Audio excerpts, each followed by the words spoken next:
Now, it's no secret that Republicans know that Trump is a dangerous idiot. They know that he's extremely unfit for office, that he's way in over his head, and he's got to be stopped before he does something stupid. So the big question, I guess, is that why haven't they? Well, Robert Reich, Clinton former labor secretary, he actually wanted to figure that out, so he decided to reach out to one of his old friends, an ex-Republican congressman.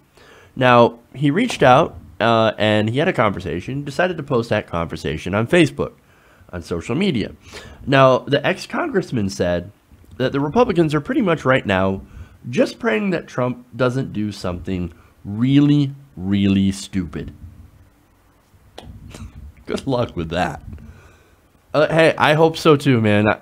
Good Lord. Anyway, now he was speaking to his friend over the phone and said that, and asked whether or not Republican senators were preparing to follow Senator Bob Corker and basically call it quits with Donald Trump. His source told him others are thinking about doing what Bob did, sounding the alarm. They think Trump's nuts, unfit, dangerous. He said that the U.S. president's personal attacks on his own staff, quote, got them to notice all the other things, such as the threats about North Korea. Now, wait a minute here. How could you guys dismiss all that stuff? What, did you have your heads up your asses for the last 10 months? It's obvious. It's out there. Okay, it was known. It was very well known that this guy is a dangerous idiot and that he could get us into a war. I'm frankly shocked that he hasn't already. But boy, has he been getting close. Now, but of course, this, I think, goes back to the typical conservative mindset. Oh, God, I had no idea this was happening until it actually impacted me. Until they actually went after my people, my friends, my tribe. I had no idea that he was unfit and dangerous. That's just a little bit of that mindset. And maybe I'm wrong, but he continues. He said that Tillerson would leave tomorrow if he wasn't so worried Trump would go nuclear, literally. And like I said, that's no joke. Remember, over the summer, he asked his generals to if he could increase the nuclear stockpile tenfold.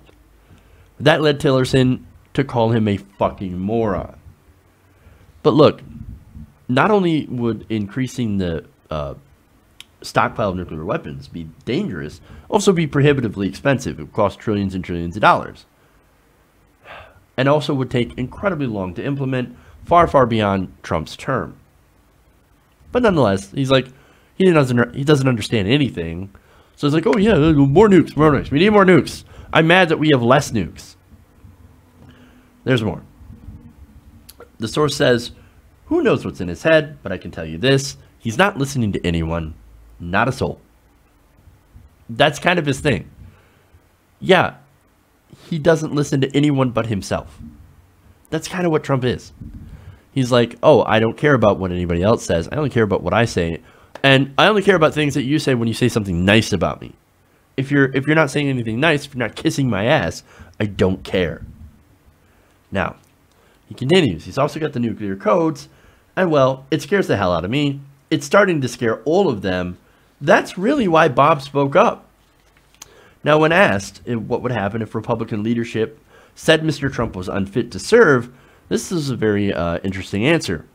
The former senator said, quote, bingo, the emperor has no clothes. It's a signal to everyone they can bail, have to bail to save their skins. I mean, Trump could be the end of the whole goddamn Republican Party. So now let me point out here something that I thought was very interesting. Now, I've said before that Trump is a symptom of a much greater problem. For the last 30 years, a good number of conservatives in this country have further isolated themselves by actually tuning out facts that don't fit their agenda. Now, they listen to people like, ironically, Rush Limbaugh, Bill O'Reilly, Alex Jones, and people who are essentially just extreme, and they ignore anything, any piece of information, whether it's factually proven or not, that does not fit their agenda. Now, you add in the continued neoliberal push by the Democrats, as they continue to go right, and the corporate establishment, and you end up with angry, desperate people that are looking for someone to blame. And they find it back in that right-wing hate media. Oh, it's the blacks, it's the Mexicans, the Muslims, the illegals. That's why our jobs are gone. That's why our wages are stagnant.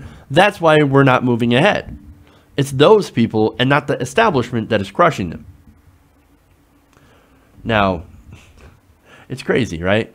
Now, you have this hate radio that's convincing people that your problems are not from both neoliberalism and neocorporate and neoconservative warmongers that are keeping us in a continued state of fear and panic while those big corporations rob us of our pay and hoard it at the top.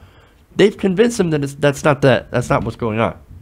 That it's all the least powerful people in the country that are doing all this terrible stuff. Okay, no, it's those guys. It's those guys. And from that, we've seen the right get more and more extreme, and the left, the Democrats, I should say, not the left, continues to try to chase them. And then here's what you end up with. You end up with Trump. So what I'm saying is that if the Republican Party goes down, you can't necessarily blame it all on Trump.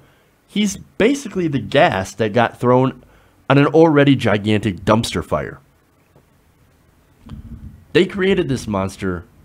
Now they got to fix it. And this ex-Republican believes that they actually will. He once said, he said once Republicans start bailing on him, the stage is set for impeachment. That's what they want to do. And if they get a majority of Republicans, then yes, that is definitely a possibility that they could remove him from office. Asked if Republicans would go that far, the senator replied, "Not yet." Oh, no, wait a minute. Not yet. Not yet. What, are you waiting for something? You just said that he's dangerous, that he's unfit, and that you're praying that he doesn't do something stupid. What are you waiting for? You better sit down for this one. Here's the thing, he said. The Republicans really want to get this tax bill through. That's all they have going for him. Really? Quote, they don't just want voters, or they don't want to face voters in 18 or 20 without something to show for it. They're just praying Trump doesn't do something really, really stupid before the tax bill. Mr. Reich asked, like a nuclear war? So let me get this straight. Again, the Republicans know he's a danger, right? But they're hanging on so they can get tax cuts. You realize that, I don't know, there's not going to be any money if Trump blows up the world. I'm not saying that that's definitely going to happen. I'm saying that he's so stupid that he could blunder us into it. But they're like, you know what, we're going to hedge our bets because we got to make sure to get our tax cuts. I mean, how stupid and greedy are these people? Boy, I'm just really worried about my donors not getting their tax cuts. So I'm just going to pray that this man baby doesn't start nuclear tensions with Kim Jong-un. For fuck's sake, stop thinking of your own greed and actually do something to help the country. Now, finally, he says, look, all I can tell you is many of the people I talk with are getting freaked out. It's not as if there's any careful strategizing going on. Not like, well, do we balance the tax bill against nuclear war? No. They're worried as hell. They're also worried about Trumpcrazies, all the ignoramuses he has stirred up. Now, look, as far as the crazy people, yeah, that's actually a valid concern. Donald Trump has stirred up some of the worst people. But you have to remember, those people always existed before Donald Trump. They were always part of the Republican base.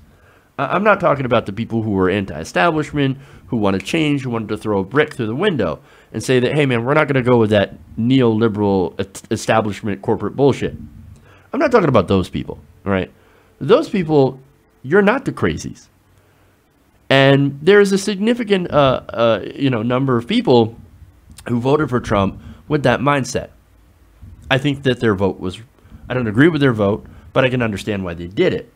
No, what I'm talking about, the crazies, right? We're talking about the racists, the Klan, the alt-right, the neo-Nazis, the anti-government lunatics who believe they're, oh no, I'm a sovereign citizen. That means that none of your laws apply to me while I'm living here. So much for being law and order, right? They're part of the base. Yes, they are a small one, but they're a loud one, and they have all voted for Trump.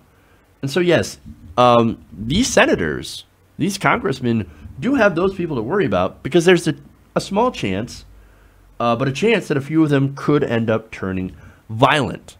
But for God's sakes, still, do something for the country. Please. Now, finally, when asked what was going to happen, he said, quote, "You got me. I'm just glad I'm not there anymore. Trump's not just a moron. He's a despicable human being, and he's getting crazier, paranoid, unhinged. Everybody knows it. I mean, we're in shit up to our eyeballs with this guy."